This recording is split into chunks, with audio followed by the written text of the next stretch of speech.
Bom, gente, bom dia a todos que estão aqui assistindo. É um prazer estar num sábado de manhãzinha, né? Uma véspera quase de feriado e vocês estarem aqui. Então, tomara que eu consiga impactar a vida de pelo menos uma das pessoas que estiverem aqui assistindo. Porque hoje o tema que eu vou trazer é a vaidade, né? Da vaidade à necessidade, o personal nas dores do cliente. E para começar, eu pensei em trazer um pouco da minha história, né? A minha história, ela caminhou desde a recreação até eventos corporativos, passei por hospital, trabalho hoje com mentorias para outros profissionais, trabalho como personal trainer, né? E na pandemia a gente foi se reinventando, a gente começou a perceber o quanto a educação física ela não tem fronteiras mais, né? Assim como o Fausto estava falando, falou assim, caramba, pessoas de outro país podem se beneficiar de um trabalho de nós, que temos um conselho, né? Nós temos um registro aqui no Brasil, e a gente estuda há muitos anos alguma área específica da educação física, que é diferente ainda no resto do mundo.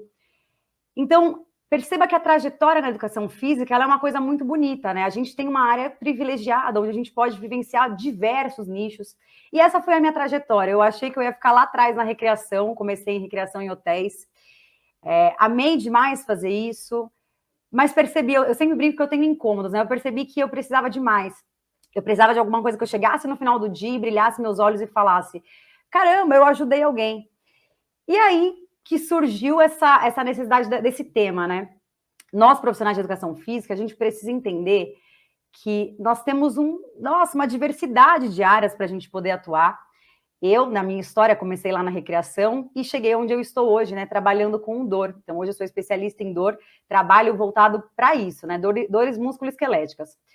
Mas isso ainda é limitado, essa é a minha especialidade. E o que eu gostaria que vocês entendessem hoje é que a gente tem dor para tudo, né? A dor do seu cliente pode ser tanto de imagem, quanto problema coronariano, lesões musculoesqueléticas, enfim. Hoje a gente vai perceber que é importante a gente saber qual é a dor do nosso cliente. E foi assim que eu me descobri, né? A gente precisa buscar conhecer ali algumas áreas diferentes. Para a gente ter essas áreas diferentes, nós teremos resultados diferentes. Então, eu sempre gosto dessa frase de ser cientista de si mesmo. Você precisa experienciar um máximo de oportunidades que vier. Então, eu trabalhei também com laboral, treinamento de rugby, enfim. A gente precisa ser cientista para a gente cair nisso aqui, né? Aí você fala, caramba, Sara, já tem aquela frase conhecida do Alice no País das Maravilhas, né? Para quem não sabe onde vai, qualquer caminho serve. Mas você não falou agora que a gente tem que experienciar, né? Nós precisamos experienciar. Você vai lá para o lado dos esportes, você vai lá para o lado do alto rendimento, as academias, os próprios crossfits, enfim.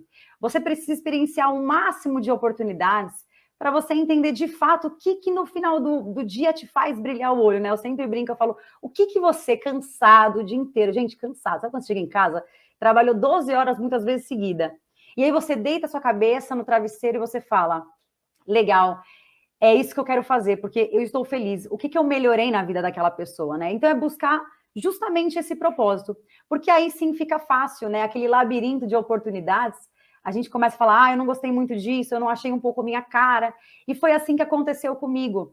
Eu vim do mundo da recreação, passei para eventos corporativos, tudo era uma delícia, sempre foi muito gostoso, mas eu tinha aquela insatisfação ainda, né? Fui para a academia, adorei o ambiente da academia, o que o treinamento resistido aeróbio pode proporcionar para um ser humano, né? Nossas diretrizes mostram isso.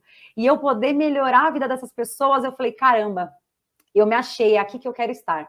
Mas ainda também não me contentava em trabalhar em grandes grupos, né? Eu queria individualizar, foi aí que eu me inseri no personal. E começou a me incomodar, né? Eu, uma pessoa muito incomodada, começou a me incomodar o fato de algum aluno às vezes chegar e falar assim, não sei se vocês já passaram isso, mas provavelmente sim, depende aí do tempo de carreira, o seu aluno chega e fala assim, ai, professor, tô aqui com uma dorzinha no meu joelho, e aí você fala, tá com dor no joelho? Fica tranquilo, hoje a gente faz braço, então. Ou o contrário, né? Ai, professor, tô com uma dor aqui no ombro, nossa, uma dor lá dentro, eu não sei nem apontar o que é. E aí você, por medo, por você não conhecer, você fala o quê? Não tem problema, vamos treinar a perna, né? Então a gente sempre foge desse problema. Falar da dor para o profissional de educação física, há uns anos atrás, né, até um passado recente, a gente falava, caramba, o que eu faço? Eu não sei o que é isso, eu prefiro fugir. Então eu prefiro deixar ali quietinho, fala para repousar, né?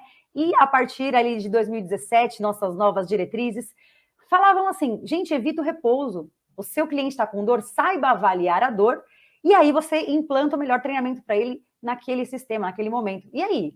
O profissional de educação física saiu da faculdade preparado para ver essa dor, né? A gente falava, vai para o médico, vai para o físio, faz um exame de imagem, e você corre fora, né? E é justamente isso. Só que a dor, ela vai muito além, né? A gente tem dores de N tipos. E qual que é a do seu cliente? Eu vou mostrar um universo incrível aqui para vocês, além da estética. E não há problema da gente trabalhar com a estética. Pelo contrário, né? Quem não quer estar com o corpo bonito, quem não quer que o cliente saia satisfeito, falar, ai, professor, olha, meu marido me elogiou porque eu estou melhor, eu estou me sentindo melhor, eu estou mais autoconfiante, né? Não tem nada mais gratificante que isso. Mas olha só os dados que nós trouxemos aqui, principalmente da Vigitel, que sempre vai acompanhando as questões de dores, doenças crônicas. Olha que interessante. Você aí que fala, caramba, o que eu posso trabalhar na educação física que seja relacionado à dor? As próprias dores musculoesqueléticas. Para nível de curiosidade, né, a gente vai falar de dor musculoesquelética, vai entrar 1 milhão de dores aqui. Mas as principais que nós temos hoje, na atualidade, nós temos as osteoartrites e as lombalgias. Tanto que a lombalgia, ela é a causa de maior incapacidade no mundo, né? Então, ela causa muito afastamento no trabalho. Então, pacientes com dor crônica utilizam 5 vezes mais os serviços de saúde. Vocês concordam comigo que isso é um problema de saúde pública, né? Então, olha a nossa função dentro da educação física. Passou daquela ideia, né, de anos atrás, onde o professor rolava uma bola, onde o cara sabia só contar 3 de 12. Olha a proporção do nosso trabalho, aonde a gente pode chegar. Será que se a gente não tiver alguma política pública, a gente não consegue melhorar isso aqui? Com certeza, né? A gente precisa ter dados, a gente precisa mostrar que, de fato, o exercício vai melhorar nisso aqui. Na hora que a gente tem um paciente utilizando 5 vezes mais um serviço de saúde, gente, isso sobrecarrega nosso sistema. Então, olha os prontos-socorros aí, quando você vai, você fica às vezes 3 horas esperando, e às vezes essas pessoas que estavam ali, elas não necessitavam de um atendimento como esse. Se nós soubermos qual é o tipo de dor, conhecermos o cliente, ouvirmos ele, a gente atua nisso aqui. Olha que impacto relevante. Idosos, né? O pessoal fala assim, eu adoro trabalhar com idosos, eles são bonitinhos, eles fazem tudo que a gente quer, eles topam qualquer negócio. Olha que legal, idosos têm prevalência de dor musculoesquelética, ai meu joelho, ai meu ombro, ai minha coluna, em quase 87%. Olha que número alarmante, sendo as mulheres com menor limiar para dor, né? Então as mulheres, elas relatam nesses estudos que toleram um pouco menos essa dor. Então tem uma dor no joelho, se sentem mais incapacitadas, elas se limitam mais nas atividades diárias. E também a nível de curiosidade, né, as dores dos joelhos, 24%, né, é a maior queixa. Se a gente sabe desse dado aqui, vocês concordam comigo que vocês estão ali numa academia, vocês estão dando personal, enfim, nos condomínios, aonde vocês estiverem, e tem um idoso que te procurou, né? O Fausto estava até falando na palestra dele, a gente dá aula para a família. Hoje eu dou aula para a família, né? Eu brinco que eu não tenho alunos espaçados. Eu dou aula, as famílias me contratam e a gente fica, né? Porque é justamente isso, você antecipa o que pode acontecer. Olha, fulano, e se a gente começar a treinar, a gente vai prevenir tanta coisa, a gente vai poder tardar tanto probleminha, porque é normal a gente aparecer com uma artrose, né? É normal a gente ter uma hérnia discal, a gente vai mostrando que é normal o desgaste, né? A gente vai mostrando que com o passar do tempo é normal surgirem alguns acometimentos no corpo. Mas olha que legal a gente já antecipar. Aí o seu aluno fala assim, mas eu tenho uma dorzinha no joelho. Então, olha, a gente pode melhorar fazendo um fortalecimento, enfim. A gente consegue prever, vamos falar assim, o problema que está ali. E o aluno olha para aquilo e ele fala, caramba, esse aí sabe do que está falando. Ele não vai me passar um agachamento justamente porque o agachamento é bom. Ele vai me passar na angulação correta, do jeito correto. Você teve o tato de conversar com ele, de trazer a notícia boa para ele, ao invés de falar, ai, tá vendo? Tem que treinar, o joelho tá ruim, né? A gente não tem que ser o portador da notícia trágica, a gente tem que ser o portador das boas notícias. Então, olha que legal. Lombar fica em segundo lugar com 20%, e os ombros e membros inferiores, 11%. Aí aqui a gente tem um dado, imagina que longe de mim, quero fazer vocês entenderem um gráfico agora cedo, né? Mas esse estudo, ele trouxe que o número de dores que as pessoas sentem ao longo de 12 meses são acometidos por mulheres, então, como a gente falou, o limiar de dor da mulher fica um pouco diminuído, então acaba incapacitando, ela começa a deixar de fazer algumas tarefas diárias. incomoda isso no dia dela. Imagina, sua aluna quer brincar com o netinho e não consegue, porque ela não consegue agachar, porque está com dor, né? Não suporta essa dor, dá irritabilidade, enfim. Parece que também educação baixa, né? Quando a gente fala de educação, países geralmente de média, baixa renda, apresentam um limiar de dor um pouquinho mais exacerbado. Pobre qualidade em sono também, olha como fica gigantão aqui. A gente tem uma noite de sono mal dormida ao longo de 12 meses. Olha como isso aqui fica extremamente significativo, né? A gente dá um salto aí de 25% até aqui quase 70%, 80%. E a saúde pobre, né? Quando a gente fala da saúde pobre, a gente fala sobre ter maus hábitos alimentares, não se preocupar com o dia a dia, não cuidar de si. Então, olha que interessante. Será que somente o exercício interviriria em tudo isso, né? Olha os segmentos quando a gente vai olhar ao longo de 12 meses, como isso piora, e isso aqui sobrecarrega nossos sistemas de saúde. Será mesmo que se a gente sabe desses dados, a gente não consegue intervir um pouquinho antes, né? É aí que fica. Então, aqui um dado legal também, cerca de 21% das pessoas com dor crônica, elas sofrem de depressão. Então, a gente está lidando não somente com uma dor periférica, ai, meu joelhinho dói. O joelho dói, será que de fato o joelho dela dói?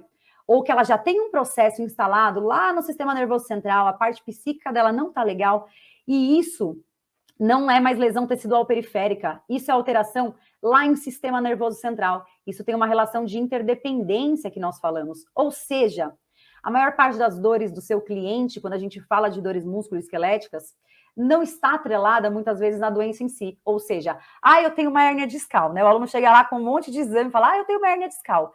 Você sabia que a sua hérnia discal não dói em 95% dos casos? Gente, quem estiver aqui ouvindo isso fala, meu Deus, e eu parei no médico, o médico falou que minha dor estava vindo porque eu tenho hérnia discal. Tem muitos indivíduos que são assintomáticos e têm hérnia. Eu, por exemplo, tenho hérnia discal e ganhei 2 vezes o campeonato de força da academia de agachamento. Aí você fala, meu Deus, uma hérnia discal, você pode apoiar uma barra nas costas, né? Claro, você deve. A gente tem que preparar o indivíduo para ser funcional. A lesão em si, ela não determina quem você é. Ou seja, eu preciso conhecer mais a fundo, além do exame de imagem que meu aluno trouxer, para eu entender o que, de fato, aquela lesão, aquele acometimento gera. Por exemplo, muitas pessoas que possuem dor crônica, elas não saem de casa, elas têm vergonha de falar sobre a dor delas, porque muitas vezes, caso de fibromialgia mesmo, né? A pessoa não tem um exame que ela vai chegar lá e vai dar uma imagem falando assim, olha, aqui você tem ponto de dor por causa disso, disso, disso, né? Então, é uma falha na comunicação do nosso sistema nervoso central que não tem nem exame de imagem que prove a sua dor, e a pessoa morre de dor. Será que essa família entende ela? Né? Olha que legal. Às vezes ela vai chorar sozinha porque o marido não tem paciência. Você só reclama de dor, você fica aí deitada, você fica reclamando. Você já foi no médico, o médico falou que não é nada, porque muitas vezes é difícil diagnosticar. Então, gente, olha como a gente vai além. A gente não está aqui para oferecer o exercício, a gente está aqui para oferecer uma experiência, né? E essa experiência, ela depende do emocional da pessoa, da cabeça dessa pessoa, de uma conversa, de você pegar na mão dela e falar, eu te entendo. Eu sei o que está acontecendo, vem comigo que eu vou te ajudar. E você, de fato, tem que pegar na mão dela e falar que entende, mas você tem que entender. Não adianta nada você achar que você leu alguma coisa sobre fibromialgia, por exemplo, e você acha que você sabe tratar. Você sabe quais são as diretrizes da fibro? Vocês sabem qual é a quantidade ideal? Você sabe dosar isso? Você sabe, mesmo que subjetivamente, você sabe colocar a mão nesse cliente? Então, tá aí uma sementinha do mal para a gente postar aqui na nossa cabeça, eu brinco, mas não é, na verdade é sempre como um benefício, né? A gente fala assim, caramba, Sara, eu não sei. Você me botou a pensar, eu não sei. Se de fato é um público que você gostaria de trabalhar, né? É muito gratificante, comece a entender um pouco mais sobre isso, né? Porque você vai entender além do exercício, você vai entender como que é a forma dela socializar, você vai ter que dar conta do mau humor dela e tentar dar uma mudança de chave, você vai tentar interagir outros profissionais para ter uma relação aí de multidisciplinariedade. Então, olha como o cenário vai além. Mas aí você fala, Sara, eu não gosto de músculo esquelético, eu não quero entender tão bem quanto a biomecânica, porque tem dor, tem que entender de fisiopatologia, tem que entender de angulação, tem que entender... eu não quero. Aí eu te trago outra dor, né? A dor do seu aluno pode ser a parte metabólica. Olha que legal. Nós temos público para isso. Legal não, né? Legal para quem não tem. Mas nós temos público para isso. Nós temos um aumento no Brasil de 34,5% na prevalência do diabetes. Olha que número de 2006 a 2019. Olha que número alarmante também. Gente, Quando a gente pega esses dados, nos assusta. Vocês têm a diretriz aí de diabetes? Vocês já pegaram a CSM para ler e falar que seu aluno chegou com 320, vai na glicemia dele. Ele foi lá, deu um furinho no dedo, saiu ali o sangue, vamos esperar para medir. Deu 320. E aí? Inicia uma sessão de exercício ou não? Ou você manda embora para casa? As diretrizes, elas vão te dar isso, né? Segundo a diretriz, ela vai falar que não, você não pode começar, porque a gente pode descompensar no exercício. Mas se você conhece aquele seu aluno, ele viajou 3 horas, como era o caso de um hospital que eu acabei passando, e o aluno chegou e falou, eu tomei uma sopinha de macarrão só. A glicemia dele estava em 320, 340. E aí? Eu peguei o livro, sabia que eu tinha que mandar embora, mas todo mundo que estava ali conhecia ele, sabia da atividade dele, da rotina dele, sabia se ele descompensava ou não. Então, olha que importante a gente ter o norte, né? Para nós entendermos a individualidade, né? Nós temos que ter um guia e aí a gente vai individualizando o nosso trabalho. Sara, não gosta de diabetes, então não quero. Olha que legal, temos a hipertensão também, né, gente? Problema a gente tem para dar e vender aqui. Nesse mesmo período, aumento em adultos com mais de 65 anos foi de 59%, quase 60% da população hipertensa. Tem mercado ou não tem mercado? Tem diretriz para isso, né? A gente pode começar a se aprofundar. Sara, eu não gosto de problema, essas dores aí para mim são demais, eu vou voltar triste para casa. Não tem problema. Nós temos também a parte das pessoas que mexem com a estética, mas que mexem além da estética, né? Você vai mexer internamente com algo muito mais profundo. Dentro do mesmo período, 2006 a 2019, olha o excesso de peso na população, um salto de 42% para quase 56%. A obesidade de 11%. Olha a casinha aqui de 20% dos brasileiros que estão obesos. Isso é sério? Sim ou com toda certeza, né? Isso é muito sério. Então, você acha que essa pessoa está obesa por obséquio? Vocês acham que ela está obesa porque ela come muito? Não, a doença obesidade, ela é muito séria. E ela envolve vários fatores, que vai desde a parte psicossomática até, de fato, uma parte da alimentação. Mas por que leva essa ingestão aumentada? Se fosse um cálculo de padaria rapidinho, a gente falava, né? Olha, você tem que comer menos aqui, gastar tanto aqui, e a gente não teria problema de obesidade no mundo, né? E olha, gente, não é assim. Então, quem quer trabalhar de fato, falar, eu trabalho com emagrecimento, seja bom no emagrecimento. Eu quero trabalhar só com estética e hipertrofia, seja bom na hipertrofia. Entenda, leia os últimos artigos, porque os alunos hoje, eles mudaram, o perfil dos alunos mudou, né? Eles não querem mais aquele profissional generalista que fala, vai para academia, faz um agachamentinho e tal. Não, você tem que ser o profissional que cuida da saúde dele, né? De uma forma integrada, você precisa ter outros assuntos para falar. Então, gente, olha quantos dados nós trouxemos, né? Olha quantas dores nós podemos sanar aí dos nossos alunos. Olha o mercado, né? As oportunidades que nós temos. E foi assim que eu cheguei nesse mercado da dor, onde ninguém quase está hoje. Então, eu acho que é muito legal se vocês conseguirem pensar com carinho qual é a dor que vocês estão dispostos a trabalhar. Tudo isso que eu mostrei, ainda não tem tantos profissionais fazendo isso. São poucos profissionais. E eu vou falar uma coisa para vocês. Em questão de agenda, eu comecei a me incomodar, né? Por isso eu comecei a dar mentoria para outros profissionais, porque eu não tenho mais agenda. Os profissionais, os clientes me procuram e hoje eu não tenho mais agenda para atendê-los, né? Então, comecei a trabalhar com os profissionais para poder indicar, para a gente poder ter cada vez mais pessoas atuando nesse mercado, porque é muito promissor, né? As pessoas que estão nesse cenário, elas querem pagar o seu trabalho, elas precisam de você, elas não se importam o quanto elas vão gastar, porque elas falam, eu prefiro gastar hoje com a minha saúde do que com os remédios a cada 20 dias, 30 dias, né? E aí tem um dado que é muito alarmante também.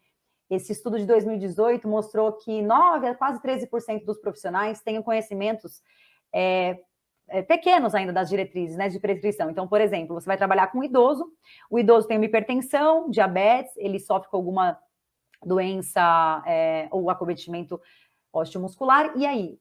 Só 12% dos profissionais sabem as diretrizes do ACSM, né? Isso é um dado que preocupa a gente. Então, você que está aqui, às vezes fala assim, caramba, eu não sei. Não tem problema. O importante é o que você vai fazer daqui para frente, né? O que você sente que você quer de nicho? O que você quer trabalhar? Você quer trabalhar com esse idoso? Você tem que entender o que idoso tem. A gente não falou que idoso tem maior dor no joelho, que passou dos 65, tem a chance de ter uma hipertensão um pouquinho maior, às vezes, do que já vinha tendo, a questão do diabetes. Então, vocês precisam entender esse cenário para que vocês sejam um profissional ali fora da curva, que vocês atendam ali aquela pessoa e a família inteira fale, caramba, eu preciso desse profissional, porque ele é diferente, porque ele sabe o que ele está falando, ele não é 3 de 10, 4 de 12, enfim, é um treino generalista, as pessoas elas estão procurando mais. E olha como a gente pode ganhar dinheiro nesse mercado, só 13% sabe hoje. Se a gente aumenta esse número, a gente ganha maior credibilidade, a gente trabalha em abundância na educação física, a gente começa a nos validar mais nosso trabalho, a gente começa a ter mais cliente. Olha que lindo esse cenário. Mas legal, e aí, como que a gente chega no nosso objetivo? Igualzinho nossos aplicativos de mobilidade urbana, né? A gente tem que colocar, né, onde a gente quer chegar. A gente está num pontinho, a gente escreve, né? Meu destino é tal, e a gente coloca o nome da rua. Assim como na nossa profissão, a gente precisa entender isso. A gente precisa saber onde que a gente vai. Nós experienciamos o máximo de atividades, né? Para a gente poder focar em uma coisa. E é bem assim, como que a gente vai chegar lá? Vocês vão experienciar o máximo de oportunidades que vocês puderem, vivenciem o crossfit, a musculação, o personal, a laboral. O que brilhou o olho de vocês quando vocês falaram, caramba, meu aluno falou tal coisa para mim, e isso foi muito gratificante, né? O que encantou ele? Encantou? Já descobriu? Vai estudar muito sobre aquele tema. Vê se de fato você investiria numa especialização, porque aí você vai nichar seu público e aí você vai procurar realmente algum curso, alguma especialização para você se aprofundar no assunto e você ser muito bom naquilo. É importante que nós saibamos de vários assuntos, né? Nós precisamos ter um pouco de psicologia, gestão, vendas, marketing, sem fazer muito marketing do Fausto, mas já fazendo. De gestão eu aprendi muito com ele, né? No livro do Fausto eu aprendi muito, porque a gente não é treinado a saber de gestão. E uma conversa, um bate-papo que eu tive com ele, eu descobri o quanto eu tinha um déficit nesse setor. Então, tive meu mentor, conversei com o Fausto, o livro dele é muito legal, que tem algumas dinâmicas. Então, percebe que eu não posso saber somente do meu nicho. Eu tenho que ser muito bom naquilo, mas eu preciso expandir meu conhecimento, porque eu preciso saber vender meu produto, eu preciso estar aqui mostrando de fato o que acontece. Se vocês fizerem isso, se vocês traçarem isso, vai dar tudo certo. Então, eu tenho que ter essa propriedade de falar. Então, a gente precisa ter conhecimento em um monte de coisa. Mas aí, beleza, você já fez tudo isso, você está aqui, você fala, Sara, eu já tenho meu nicho, eu tenho meu público, eu sou especialista em emagrecimento, ou eu sou especialista na área cardiovascular. Então, vamos para a prática. A gente nichou, agora é hora da gente pegar somente aquele cliente com dor, somente aquele cliente que ele precisa de você. Você vai ouvir mais. Na educação física, a gente tem mania de falar muito, né? A gente dá a solução para tudo. Ah, não. Ai, mas eu tô com dor no joelho. Não. Essa dor no joelho, se a gente fizer agachamento, melhora, né? A gente sempre dá, a gente antecipa, sem ouvir o histórico do cliente. Hoje, quando a gente vai fazer uma anamnese, a gente vai coletar o maior número de informações possíveis. Você vai perguntar, você não vai perguntar, você... Só perguntas assim, então, você já treinou? Você faz alguma coisa hoje? Você trabalha sentado? Você vai além disso. Ô, fulano, como que era a sua educação física escolar? A pessoa fala, nossa, ninguém se preocupou em saber. Será que ele gostava, né? Fulano, lá no passado, você já fez alguma outra tarefa? Sei lá, você dançava, você fazia? Aí o cara fala que foi campeão de tango.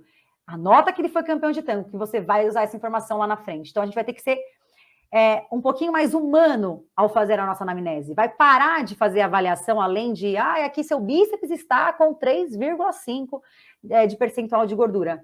Não, você vai trabalhar com a dor, qual é o perfil de avaliação que você vai fazer? Você vai fazer os testes especiais. Eu, no caso, trabalho com testes especiais, eu preciso testar, irritar a estrutura da pessoa para ver se de fato o problema está ali, ou se não, se é problema na reprogramação central. Enfim, a gente precisa fazer uma avaliação além, né, da composição corporal. O seu indivíduo, o seu aluno, ele é além disso, ele é cabeça, é mente, é a alegria que ele vai estar, é o humor daquele dia, né? E quando você sabe de tudo isso, você tem segurança em prescrever e demonstrar isso para o aluno. Para tudo isso acontecer, como que a gente faz? A gente oferece experiências positivas de forma gradual. Gente, o aluno odeia ir para musculação. No passado, a gente fazia o quê? Mas musculação é bom. Você tem que fazer porque para fibromialgia, tem que fazer fortalecimento. O cara odeia musculação, porque teve um professor lá atrás que ele, nossa, detestou. E aí? A diretriz mostra uma coisa e a prática outra. Antes de mais nada, a gente vai considerar a preferência individual do aluno, porque ele se manter assíduo em alguma tarefa, ele já vai melhorar. Já ouviu aquele aluno que fala assim, não, mas só o Pilates melhorou. Nossa, eu fui lá para academia, piorei, né? Será que no Pilates não deram uma atenção a mais para ele? Porque não tem nenhum estudo que vai mostrar que o Pilates tem uma superioridade, por exemplo, para dor na coluna em relação a musculação. Mas será que ele já não teve alguma crença negativa de um médico que falou, não vai para academia porque o profissional vai te machucar, né? Então, tudo envolve crenças. Então, não seja mais um profissional que implanta crença negativa. Hoje a gente fala de um modelo BPS, né? Biopsicossocial. Então, a gente tem que entender a parte biológica, psicológica e social do nosso indivíduo. Então, vocês concordam que a experiência da sessão de vocês ali, do trabalho de vocês, é que vai mudar o quadro de dor do seu aluno, independente de qual seja essa dor? Então, a gente vai precisar ter uma empatia e um prognóstico mais positivo. Ai, professora, eu tenho hernia discal. Caramba, que triste, né? Olha que tristeza, né? Que triste. Mas a gente vai dar uma melhoradinha. Mas assim, quando estiver com dor, pensa na vida, deita um pouquinho, né? Para com isso, tem muita gente fazendo isso. Mostra que você fala, tem mais 3 dias de vida, né? Eu gosto de sempre brincar com o meu aluno.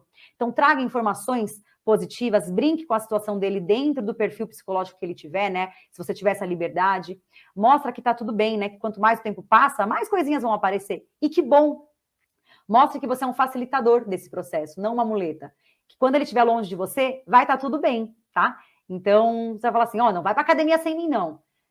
Não, vai criando formas, né? Vai criando ferramentas para que ele sempre tenha uma independência além de você. Você não precisa ser uma muleta para o seu aluno ficar com você. Você precisa ser um cara que resolve esse problema dele, que experiencie uma aula ali muito gostosa, que faça ele rir, que faça ele se divertir, que ele nem perceba que está treinando, e isso já vai ser um grande passo para ele ficar com você. Aí, sumarizando tudo isso, que eu ficaria aqui horas, mas o Léo já vai me expulsar aqui, nós precisamos de ações, pessoal, que inspire segurança ao cliente. E nada melhor do que nós sermos especialistas no que nós estamos falando. Como é que você vai inspirar segurança se nem você está seguro de botar a mão numa coisa que você não tem ideia do que está acontecendo? Ou que você conheça 50%, né? Tente sempre estudar o máximo que vocês puderem, o nicho que vocês querem traçar. Mostre a ele que vocês estão juntos no processo. Fulano, eu entendo o que está passando, mas vem comigo que vai dar tudo certo, né? Anime-o sobre o prognóstico, a evolução. Faça ele se sentir capaz de realizar uma tarefa. Ai, não agacha desse jeito não, hein? Não pega o seu cachorrinho, o seu neto assim, não. Gente, a gente tem que preparar ele para nem perceber, às vezes, o tipo de agachamento que ele está fazendo durante o dia. Deixa ele ser feliz brincando com o neto, brincando, fazendo as coisas que ele deseja, né? Mostre que ele é capaz, né? Então, você vai educar ele contra a dor, vai mostrar que essa dor dele... horas vai vir, horas vai melhorar, horas ele vai ficar triste, horas não, e que é normal, né? É normal a gente ter esses altos e baixos. E a gente vai expor ele sempre com controle, vai sempre colocar em atividades que ele goste, que ele tenha esse prazer, né? Torne a dificuldade dele uma brincadeira. Eu brinco com meus alunos, tá com dor? Daqui 3 dias, tem 3 dias de vida ainda, dá para treinar, tomar um chazinho, ainda fazer um miojo se quiser, já cá na dieta, né? Eu sempre brinco porque... a gente começa a distrair um pouco mais, a gente começa a mostrar que tá tudo bem, todo mundo vai ter alguma coisinha que tá tudo bem. Considerando sempre a preferência individual dele. Ele gosta de dançar? Deixa ele dançar. Ele gosta de fazer tricô andando? Deixa ele fazer tricô andando.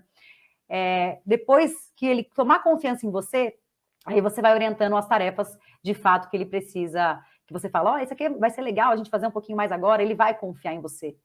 Devolva principalmente a autoconfiança e a autonomia do seu cliente, antes de qualquer objetivo seu. E para finalizar, eu gostaria de deixar uma frase que eu gosto muito do Steve Jobs, stay hungry, stay foolish. Então, o que isso quer dizer? Permaneçam-se sempre famintos de conhecimento, vá buscar estudos, vá ler artigo, vá aprender a ler artigo científico, vá conversar com outros profissionais. Eu mesma faço palestra de inúmeros profissionais da minha área, gosto muito de estar como aluna. Então, é sempre troca conhecimento, né? Você vai dar conhecimento e você também vai absorver. Então, tenha essa vontade de crescer.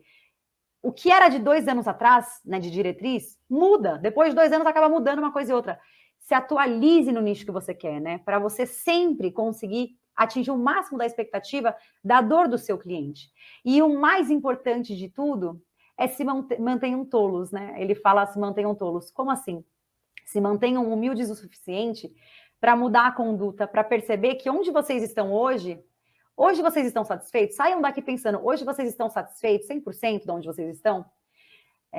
Se não estiverem, e isso é normal, né? Hoje eu não estou satisfeita, amanhã eu já melhoro um pouco, isso é bom. Se mantenham sempre tolos, a ponto de falar assim, caramba, eu acho que eu não sei nada mesmo. Porque é onde vocês vão correr atrás, é onde vocês vão ter humildade de aprender com outras pessoas, é onde vocês vão ter a troca de figurinha, é onde vocês vão mostrar para o aluno de vocês o profissional diferenciado que vocês estão, porque quanto mais eu estudo, menos eu sei. Eu falo, gente, imagina, estou aqui dando uma aula e imagina, não sei metade do que eu deveria saber, né? Porque é sempre essa insatisfação, é sempre essa gana do conhecimento. Então, se mantenham sempre famintos, com sede de conhecimento, mas permaneçam-se sempre tolos, humildes o suficiente para poderem mudar e renovar cada vez mais a conduta de vocês. Agradeço a todos que ficaram aqui comigo. Muito obrigada.